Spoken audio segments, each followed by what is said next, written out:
Kasırgalar filmi, fırtına avcılarının nefes nefese geçen hikayelerini anlatıyor.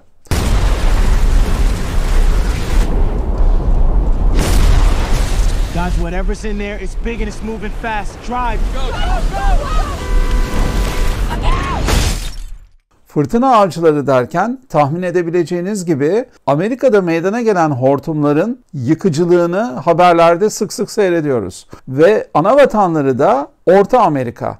Özellikle Oklahoma ve Iowa eyaletleri. Bu filmin giriş bölümünde bir hortumun etkisini azaltabilmek ya da onu iyice sönümlendirebilmek için bazı girişimlerde bulunan bir grup üniversiteli genci seyrediyoruz. Ancak bu cesur girişim oldukça trajik biçimde sonuçlanıyor.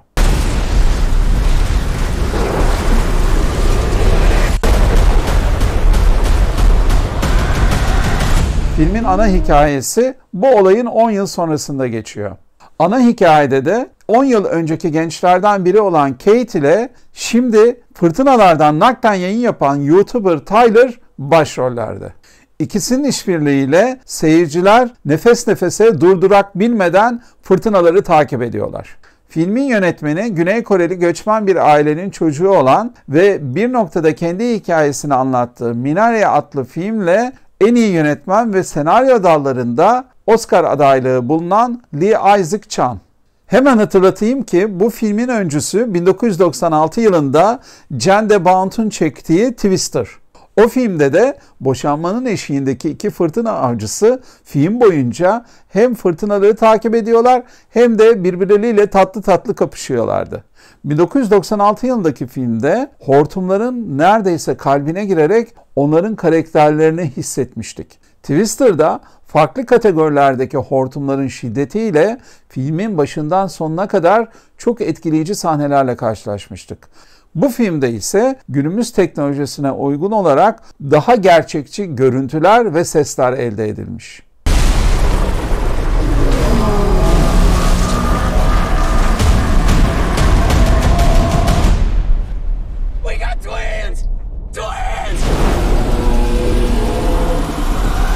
Özellikle ses tasarımları üzerinde durmak istiyorum. Ses tasarımlarında bir doğa olayı olmasına rağmen neredeyse canlı bir varlıkmış gibi son derece ürpertici bir deneyime hazır olun.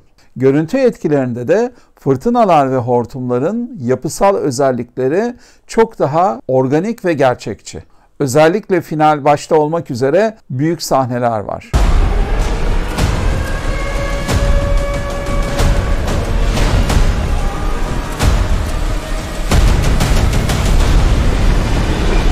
Ama fazlasıyla yorucu bir film olduğunu söyleyebilirim. Hikaye akışında konsantre olmanızı engelleyen bir unsur var ki bunu vurgulamam lazım. Ara ara fazlasıyla teknik detaylara boğuluyorsunuz. Eğer o teknik detaylara kafanızı takar anlamaya çalışırsanız hikayeden kopabilirsiniz. Böyle bir tehlikesi var filmin. Ama hiçbir şekilde kafanızı onlarla yormayıp hikayenin akışına kapılırsanız avantajlısınız. Bu arada hortumların peşinde koşan iki ana karakter arasında da bir aşk filizleniyor tabii. Kate'i canlandıran Daisy Edgar Jones'la Tyler'ı oynayan ve bu yıl karşımıza çok fazla çıkan Glen Powell arasındaki kimya hiç de fena değil. Sonuç itibariyle Kasırgalar değişen iklim koşullarında hepimizin aniden karşılaştığı doğa olayları ile ilgili çarpıcı bir film diyebiliriz. Bazı filmlerde vurguladığım bir husus var. Burada da altını çizmek istiyorum. Lütfen sesine ve projeksiyonuna güvendiğiniz bir sinemada gidip seyredin. Çünkü sinema bilet fiyatları oldukça pahalı. Gittiğinize ve o parayı verdiğinize değsin.